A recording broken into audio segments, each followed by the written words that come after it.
Comment faire 10 000 € de chiffre d'affaires grâce à Facebook, donc avec Facebook Ads sur sa boutique en dropshipping. Donc moi c'est Joris, d'Ecom Life, ça fait 6 ans que je vis du dropshipping, ok, avec notamment une boutique principale qui fait 500 000 € de chiffre d'affaires par an de manière régulière et stable. Et c'est ce que je vous incite à aller faire pour vivre plus sereinement et avoir des revenus réguliers. Dans cette vidéo, on va voir ensemble les différents aspects qui vont te permettre de lancer ta boutique en dropshipping avec Facebook Ads. Parce que quoi qu'on en dise, même si je n'aime pas les stratégies monoproduits basées uniquement sur Facebook, etc., parce que c'est pas durable et que les stratégies monoproduits, etc., ne fonctionnent plus, Facebook te permet aussi d'être très rapide et d'acquérir rapidement du client. Donc faire tes premières ventes, récolter des emails, etc. Et en fait, toute cette vidéo va tourner autour de ça pour te faire comprendre que Facebook, c'est pour de l'acquisition. C'est pas pour du long terme et c'est pas pour de la rentabilité forcément. Donc on va passer au premier point. Il faut que tu comprennes, comme je te l'ai dit, que Facebook au départ, en fait, ça permet de lancer rapidement ta boutique. Facebook, vraiment, c'est pour l'acquisition. Tu as fini ta boutique, tu as des bases solides, tu as suivi tout ce que je t'ai dit avant, ok, tu peux le retrouver dans les autres vidéos d'ailleurs. Donc tu es prêt à te lancer sur Facebook maintenant que tu as une base solide. Et il faut que tu comprennes que Facebook, comme personne ne te connaît sur le marché, tu viens de finir ta boutique, tu viens de rajouter tes produits, tu es inconnu au bataillon pour le moment. Donc en fait, Facebook, ça va te servir vraiment à te donner une première visibilité, ok? Et donc c'est ce qu'on va appeler la phase d'acquisition. Et l'objectif de la phase d'acquisition, c'est d'aller chercher des clients en perdant le moins d'argent possible. Et c'est vraiment, il faut comprendre que au départ, les premières publicités sur Facebook, même si tu peux générer du bénéfice avec tes premières publicités sur Facebook, ce n'est pas l'objectif premier.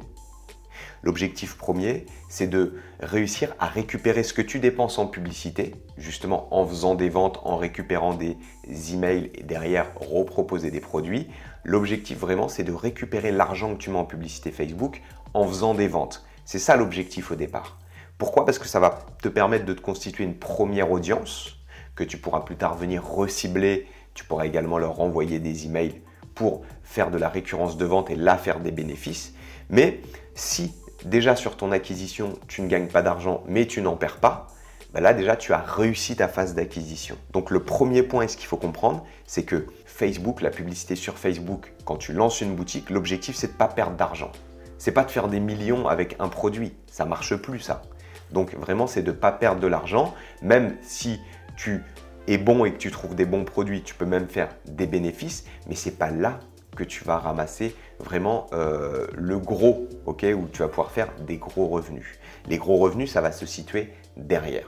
Surtout que maintenant sur Facebook, ça va être très compliqué d'avoir des coûts d'acquisition en dessous de 15 €. Si tu arrives à rentabiliser tes pubs et à dégager une petite marge, dans un premier temps déjà, c'est bien, ok? Mais tu vas voir que derrière, il y a un système que tu vas mettre en place qui va te permettre d'aller récupérer des ventes et là, faire tes bénéfices et là, tu vas pouvoir vivre sur ta boutique. Donc, comprendre que Facebook, à la base, c'est pour de l'acquisition client et c'est pas pour faire des gros bénéfices. Le deuxième point avec Facebook Ads, si tu veux faire 10 000 € de chiffre d'affaires avec Facebook Ads, le deuxième point, ça va être de trouver tes produits d'appel. Tu vas avoir ta boutique avec un large catalogue produits et dans ce catalogue produit, tu vas devoir trouver des produits d'appel. C'est ce qu'on appelle aussi les produits winner. Un produit d'appel, en gros, c'est un produit dans ta thématique qui va être dans l'instant, au moment où tu lances tes publicités, très sollicité. Il faut également que ce produit-là, il te permette de faire une bonne marge. Donc, tu vas l'acheter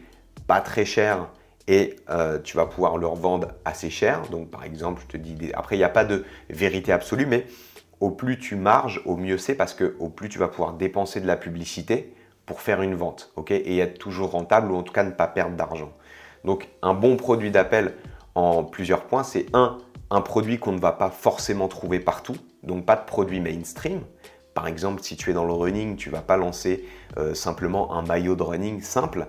Tu vas aller essayer de trouver un produit un petit peu innovant, un peu attractif, qui va peut-être résoudre un problème ou qu'on ne voit pas partout. Par exemple, tu peux lancer ce même short. Si tu as décidé de lancer un short, tu vas lancer un short avec plein de poches, par exemple, et où on voit vraiment l'aspect pratique. Ça va interpeller. C'est des choses qu'on n'a pas forcément en magasin, qu'on ne voit pas forcément en magasin.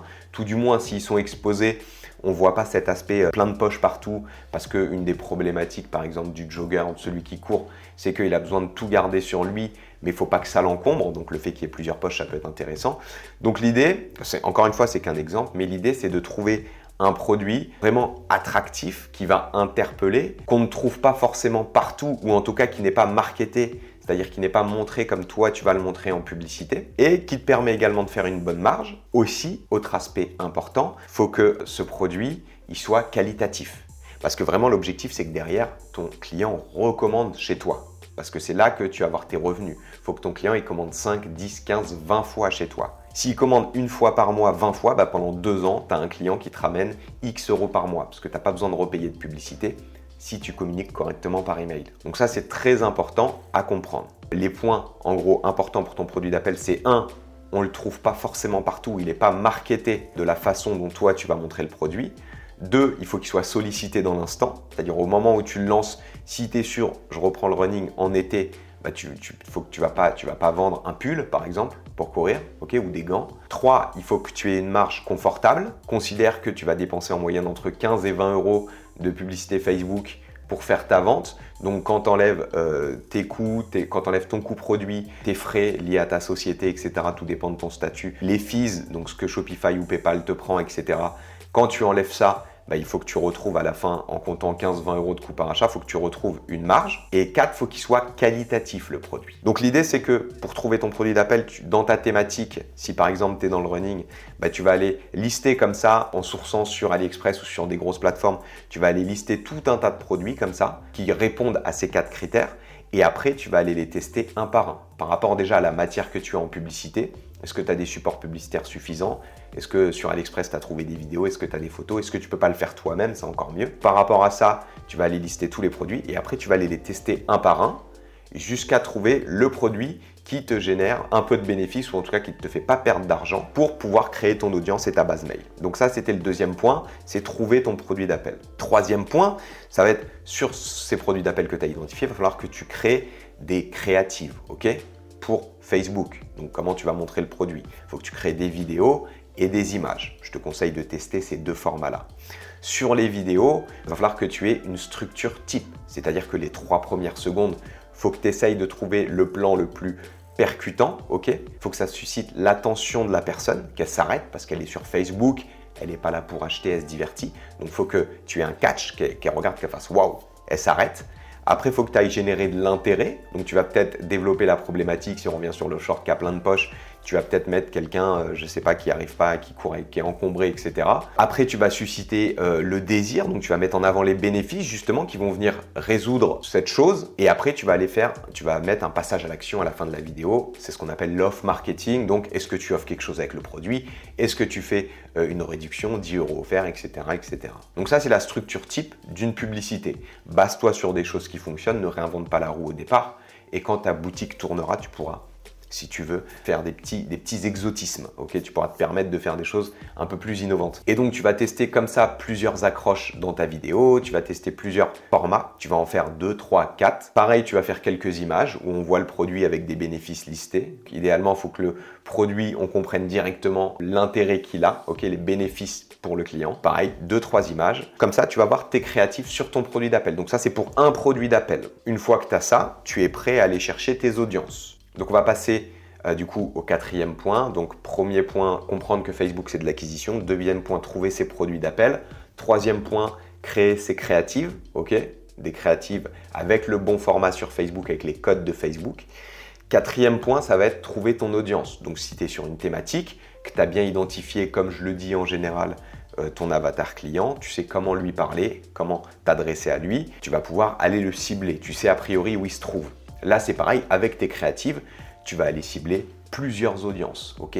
L'idée, c'est que tu dois aller trouver un segment où ça répond le mieux avec ton produit ou tes produits. Donc, ce que tu vas faire, c'est que tu vas créer plusieurs audiences et à l'intérieur, tu vas mettre toutes les créatives que tu as fait en amont, d'accord, dans chaque audience.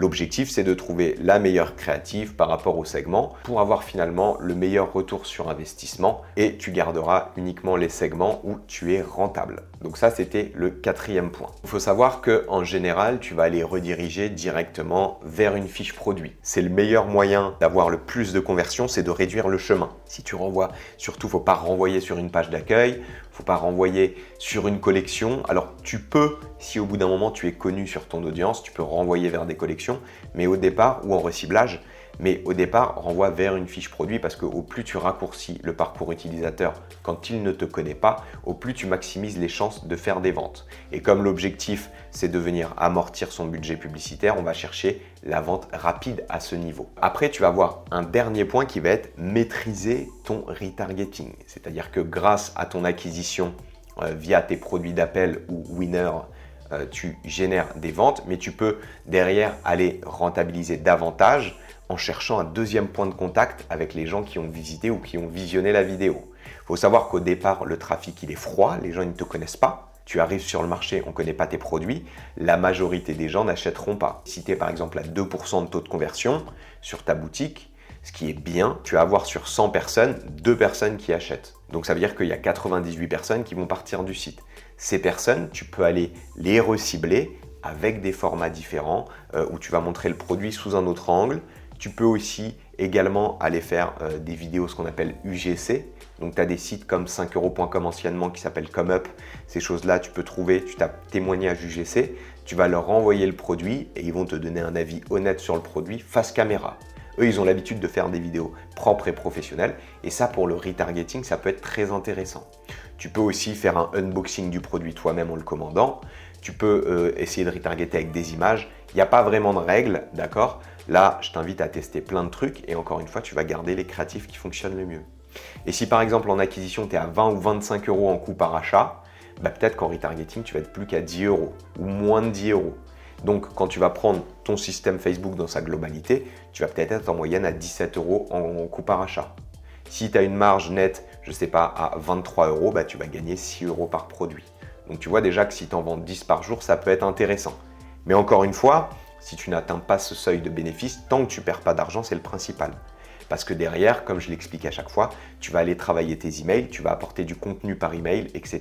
pour créer une communauté autour de ton site, fidéliser et proposer aussi d'autres produits. Et partager ta vision de la thématique finalement, pour qu'ils adhèrent en fait à ton message. Donc ça, c'est très important. Voilà globalement les choses qu'il faut maîtriser. Il faut vraiment comprendre que Facebook, c'est, si tu veux dans ta stratégie, c'est un pan de ta stratégie globale.